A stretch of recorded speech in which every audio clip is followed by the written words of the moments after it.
Experiencing anxiety attacks and panic attacks can be really scary and very uncomfortable, especially if you're not sure what you can do in those moments to manage them and to stop them from happening. So if you're somebody who has chronic anxiety or panic attacks, or even if you know somebody who does, but you're never sure what you can do in those moments to help yourself or to help that other person, then this video is for you. We're going to talk about how to stop an anxiety attack or a panic attack with 10 different proven ways. And since anxiety and panic attacks are very similar, these ways are going to be equally effective for the both of them. But I do want to note that there are some differences between the two, and if you're curious about what they are, make sure to check out this video that I did about 2 years ago.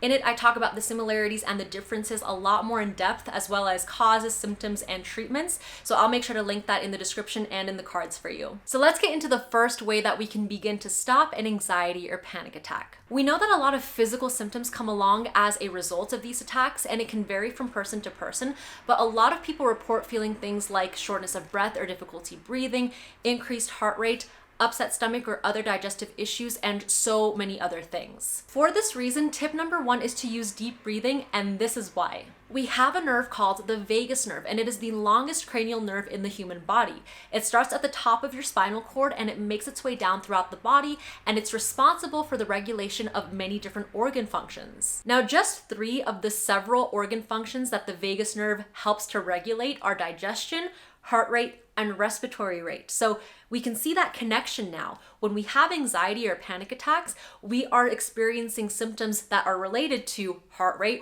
respiratory rate, and digestive functions. So when we are experiencing those things that are making us feel bad when we have anxiety, taking a deep breath, doing deep breathing exercises are going to activate the vagus nerve, which is going to regulate those symptoms that you're feeling. Tip number 2 is to recognize and acknowledge that you are experiencing anxiety or a panic attack. And it's so important that you do this because you start to teach yourself how to be okay and not be afraid of the anxiety or panic attack that you are experiencing. So it's very natural to want to run in the other direction away from the thing that is causing us pain or scaring us or making us feel negative emotions. It's natural to want to avoid those things, but in order to truly overcome them, we have to confront them face to face. With this tip, I think it's really effective to know the signs. So what is going on within you? What is going on around you?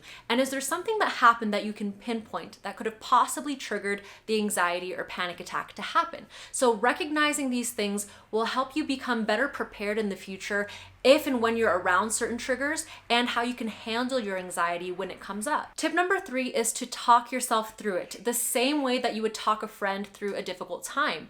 Remind yourself first and foremost that this sensation and this attack is going to pass. It is not going to stay. It's also really helpful to have something prepared in advance that you can tell yourself in the middle of an anxiety attack. You can call it a mantra, an affirmation, a quote, whatever suits you best, but have something prepared mentally that you know in the moment that you're feeling anxiety, you know it really helps you overcome it and get through it. You can repeat things to yourself like, this will pass. This is temporary. Anxiety is a part of me and I accept it. This makes me stronger. I always get through this. It could be anything that really calms you down and is personalized to you, or even a quote that you find encouraging. Number 4 is to hug yourself, and I literally mean hug yourself. So physical touch, which includes hugging, has been proven to release the hormone called oxytocin.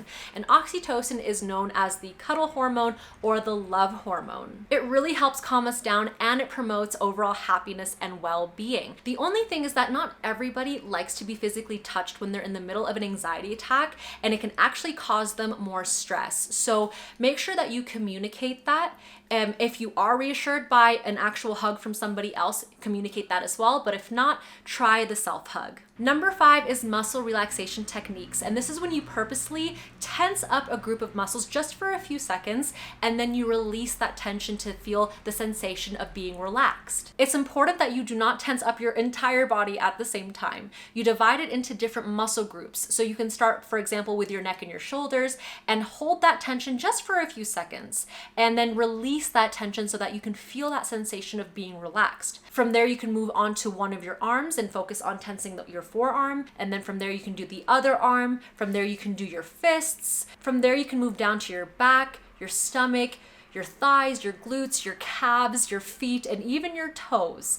And take the time for each section individually. You should not be feeling any pain or discomfort when you're doing this exercise. So if you're in pain, stop immediately and make sure that you're not tensing up too much. Tip number 6 is the 5, 4, 3, 2, 1 method. 5 things you can see, 4 things you can feel, 3 things you can hear, 2 things you can smell, and 1 thing you can taste. This is meant to get you out of your own head where you're thinking about the anxiety and focusing on things that are really in your present reality. So when I do this, to be honest, I don't go through like all the senses because I don't always have something that I'm tasting or something that I can touch or something that I smell. So it really just, you can be flexible with it. So I'll, just look at the things that I can see or things that I hear or things that I smell as well, but just whatever it is that you can focus on that you can experience with your senses in the moment. Tip number 7 is to close your eyes. So sometimes an anxiety or panic attack can be triggered by an excess in stimuli around us. And if we're feeling overwhelmed, it can cause us to have anxiety. So sometimes simply just closing your eyes and taking a few deep breaths at the same time can be enough to manage the anxiety and even stop it from progressing. Tip number 8 is to practice mindfulness. And I will always talk about and promote mindfulness because it has been one of the main things that has really helped me with my anxiety, and it helps so many other people as well. So when you're feeling anxiety, or if you're having a panic attack, try to redirect your focus into the present moment. And a lot of the other techniques or methods that we mentioned in this video are kind of mindfulness techniques in and of themselves because they help you to get out of your own head and to be in the present moment. So recognize the emotions or the sensations or the thoughts that you're experiencing, but accept them. Don't be judgmental of the thing that you're going through. Don't be judgmental of your thoughts, of your anxiety, of your emotions. Acknowledge that they're there and learn to be at peace with them. And you'll find that when you're at peace with what you're feeling or what you're thinking, they will go away over time by themselves. So that's much more effective to do that than to try to push or force them away, because when you do that, they always come back so much stronger. So mindfulness is a great way to manage anxiety. Tip number 9 is to focus on a single object. So if you are being affected by a lot of stimuli around you and the 5, 4, 3, 2, 1 method might not be the best one for you, then just pick one object and focus on it.